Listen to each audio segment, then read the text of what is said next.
সুপ্রিয় দর্শক, আসসালামু আলাইকুম। দেশে এবং দেশের বাইরে থেকে যেখান থেকে আমাদের ভিডিওটি প্লে করেছেন সবাইকে সজীব অ্যাগ্রের পক্ষ থেকে আন্তরিক শুভেচ্ছা। প্রিয় বন্ধুরা, আজকে আপনাদের মাঝে নতুন একটি ব্যতিক্রমী ভিডিও নিয়ে হাজির হলাম। ভিডিওতে যাকে দেখতে পাচ্ছেন উনি সম্পর্কে আমার মামা হন। মামা খুবই শৌখিন একজন মানুষ। উনি পেশায় একজন মোহরি। তার পেশার পাশাপাশি শখের বশে গড়ে তুলেছেন ছোট্ট একটি খামার বাড়ি। আজ আমরা সেই খামার বাড়িটি ঘুরে ঘুরে দেখাবো এবং আপনাদের জানানোর চেষ্টা করব কিভাবে উন্মুক্তভাবে ফার্মে মুরগি পালন করলে মুরগি সুস্থ থাকে। প্রিয় বন্ধুরা, মামার সাথে কথা বলে জানতে পারলাম তিনি একদম প্রাকৃতিকভাবে এই মুরগিগুলো লালন পালন করে থাকেন। যেমন উনি সব ধরনের ন্যাচারাল খাবারগুলোই এই মুরগিগুলোকে খেতে দেন। আপনারা দেখতেই পাচ্ছেন এই মুরগিগুলো একদম প্রাকৃতিক খাবারগুলো কিন্তু খুব সুন্দরভাবে খাচ্ছে। আর প্রাকৃতিক খাবার খাওয়ানোর ফলে এই মুরগিগুলোর ইমিউনিটি সিস্টেমও যেমন ভালো থাকছে, ঠিক তেমনই মুরগির খাবার খরচটাও কিন্তু অনেকাংশেই কমে যাচ্ছে। মামার সাথে আরও কথা বলে জানতে পারলাম উনি মাত্র 7 পিস ফার্মে মুরগি দিয়ে এই খামার শুরু করেছিলেন। 7 পিস মুরগির ডিম থেকেই ধীরে ধীরে দেশি মুরগির মাধ্যমে বাচ্চা ফুটিয়ে এখন প্রায় তার খামারে 60 থেকে 70 পিস মুরগি তৈরি করেছেন।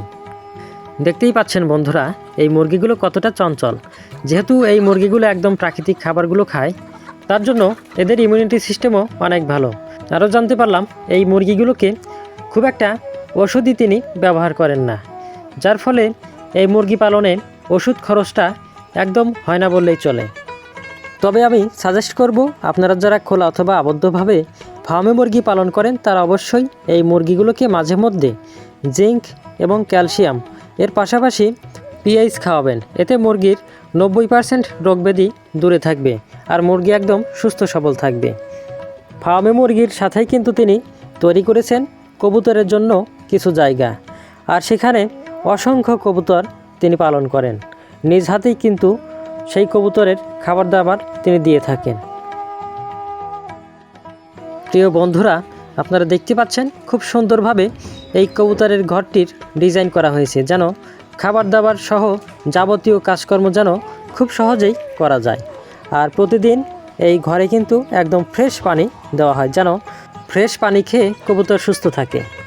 তাই আপনারা যারা মুরগি পালন করবেন ভাবছেন, তারা খুব যত্ন সহকারে এই মুরগিগুলো দেখাশোনা করবেন, কারণ যত্ন না করলে কিন্তু কোনো জিনিসই ঠিকভাবে হয় না। আর আপনারা যারা ডিমের রানী অরিজিনাল মিশরি ফার্মে মুরগি সংগ্রহ করবেন ভাবছেন, তারা কিন্তু আমাদের স্ক্রিনে দেওয়া নাম্বারে কল করতে পারেন। আমাদের কাছে বিভিন্ন বয়সী 1 মাস, 2 মাস, 3 মাস সব বয়সী মুরগি এবং মুরগির বাচ্চা আছে। আর এই মুরগিগুলো কিন্তু আমরা পরিবহনের মাধ্যমে সারা বাংলাদেশে বিভিন্ন জেলা এবং উপজেলায় ডেলিভারি করে থাকি। আপনার কাছে যদি 200টি ডিম পাড়া ফার্মে মুরগি থাকে, তাহলে ডিম বিক্রি করেই কিন্তু অনায়াসেই মাসে 15 থেকে 20,000 টাকা ইনকাম করতে পারবেন। তাই আর দেরি না করে এই মুরগিগুলো যারা সংগ্রহ করবেন ভাবছেন, তারা আমাদের সাথে যোগাযোগ করতে পারেন। আমাদের ঠিকানা সিরাজগঞ্জ জেলা উল্লাপাড়া থানা। আর সম্পূর্ণ ভিডিওটি দেখার জন্য সবাইকে অসংখ্য ধন্যবাদ।